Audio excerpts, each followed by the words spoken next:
Hello there, entrepreneurs, dream makers, and small business titans. I'm Chip Schweiger, and welcome to this episode of the Entrepreneur's Accountant Podcast, where you get tips and tricks that can help you level up your company to build value and create a business that goes from 7 figures to 8 and from 8 figures to 9. I'm a CPA in public practice who for the last 27 years has worked with some of the largest companies in America. But my real passion is in helping entrepreneurs and business owners like you, because you truly are the crown jewel of our economy. And today, we've got an interesting episode for you, but before I move on, be sure to sign up for email updates at my new website, www.entrepreneursaccountant.com, to get exclusive content and tips that allow you to grow your business while enjoying the lifestyle you're entitled to. That's www.entrepreneursaccountant.com. So let's get to this week's show.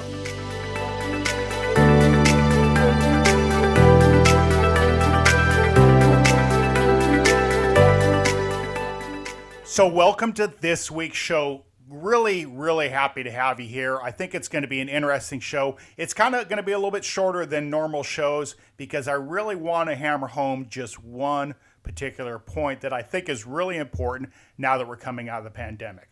So thankfully, we've made it through, a year, 15 months of this pandemic. It's really infected businesses pretty ruggedly. But now that we're coming out of it and hiring is starting to pick up and people are starting to get back out in the marketplace, there are now renewed opportunities for you to sell your company. And there's going to be suitors, I'm sure, they're going to start to look for good companies to acquire. And it's really a time for you to think about what your strategy is relative to that particular situation if you're thinking about selling your company. So I want to talk about just that this week, a really quick show, and we'll get onto it. But first let's go back, 10 years, back to June 1st of 2011. So, and on that date, both Floyd's coffee shops in Portland, Oregon were busier than usual. The regulars were elbowed out of the way, actually, by new customers who were visiting the store for the first time to redeem a coupon to get $10 worth of coffee for $3. Now, this tempting offer was made because Floyd's had been picked as the first ever Google Offers deal of the day. Now, if you remember back to that time, Google Offers was the company's first baby step into the world of social buying, kind of the social buying promotions, where a special limited time offer is made by a business hoping that the deal will spread virally and thereby introduce a new legion of customers to that particular business.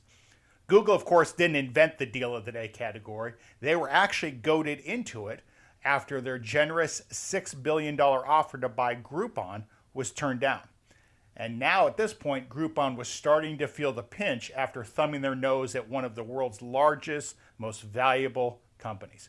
So according to Compete.com, Groupon's traffic went from 33.7 million unique visitors in June 2011 to just 18.3 million unique visitors in January 2012. That's a drop of almost half inside of less than a year. And not surprisingly, Groupon stock also was suffering, dropped 25% since its IPO that same year. So why am I telling you this story? Well, it's really the moral here is to be careful in these times as companies are approaching you, to be careful not to overplay your hand when being approached by someone who wants to buy your company. Acquirers usually have deep pockets, and while you may think that your business is unique, never underestimate the resolve of a big company with lots of cash. Typically, when they make the decision to walk away from the negotiating table, they don't leave empty-handed. They come away with newfound insight on how to run your business, what works and what flops. So they have an enormous head start to launch a competitive company. And it doesn't happen just in Silicon Valley. So let's take a hypothetical example of a home security company generating $500,000 a year in profit pre-tax, installing and monitoring home alarms. One day, a big alarm company comes along and says that they want to buy that business and they're willing to pay 4 times pre-tax profit, a multiple of 4 times. The alarm company owner turns up his nose and demands 6 times earnings. He's pretty proud of his company. He thinks it should be worth more. So now the suitor has a choice, right?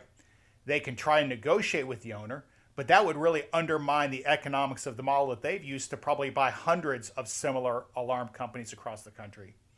Or they can simply hire someone to start an office to compete with them. So let's say they pick door number 2 and hire a young, aggressive manager. They guarantee her a $200,000 a year salary in the first 12 months on the job while she's building her business. Now, you've not only lost the opportunity to sell your business, you're now competing against a young, motivated rival with a parent company who has an extra $1.8 million, right? It's the $2 million offer that they withdrew, minus the $200,000 a year salary that they're paying the manager. So they've got an extra $1.8 million that they didn't use to buy you, and they're now putting it towards helping your new competitor build her business. Now, if you're lucky enough to get approached by a big company who wants to buy yours, remember that they're usually not choosing between buying you or buying your competitor. They're often choosing between buying you or setting up shop to compete against you. When you think that they'll come back to the bargaining table, you might be surprised because they do have an alternative to buying you. They can simply compete with you using the money that they were going to pay to you. Now, let's get something straight. I'm not suggesting that you should take less than what your company's worth, but I am suggesting that you know the value of your company. You know the true value of the company. Know what makes your company valuable to a potential buyer, and know what the competitive landscape truly looks like. Use objective information rather than letting your pride get in the way. You should be rightfully proud of your life's work, but you'll benefit from understanding that a potential buyer doesn't have the same emotional attachment to the business that you do. They're competing and comparing your business to what it would cost them to get into that same market. By understanding this, you'll be able to sort through the offers you receive from the bottom feeders as compared to those that make real economic sense. And before we go, before we finish up this week, just to circle back on the story of Groupon, and maybe you're wondering what's happened since 2011 when they rejected Google's $6 billion offer. So and I know it's been a kind of a funny year with the pandemic, but in 2020, Groupon did $1.4 billion in revenue and had basically EBITDA of, we'll call it about $287 million loss. In the year before that, 19, they had a $22 million loss. In 2018, they had an $11 million loss. And back in 2017, they had $14 million profit. So basically, if you're going to normalize those earnings for the last 4 years and hit them with a multiple of earnings of 4 or 6 times, you decide not to buy this company because you really can't get your money paid back.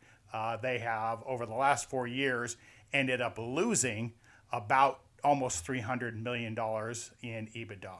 So, I tell the story only because I think it's an interesting one, thinking back with hindsight, but also understanding that there's a great opportunity to understand really what your company's worth versus what the market thinks it's worth and make the right decisions based on that. So that's all for this week, and I'm truly honored that you've chosen to invest your time with me. If you've enjoyed today's discussion, please consider subscribing to this podcast so that you'll never miss a future episode. It's easy to do by just clicking on that subscribe button or that follow button. And with that, we'll see you down the road.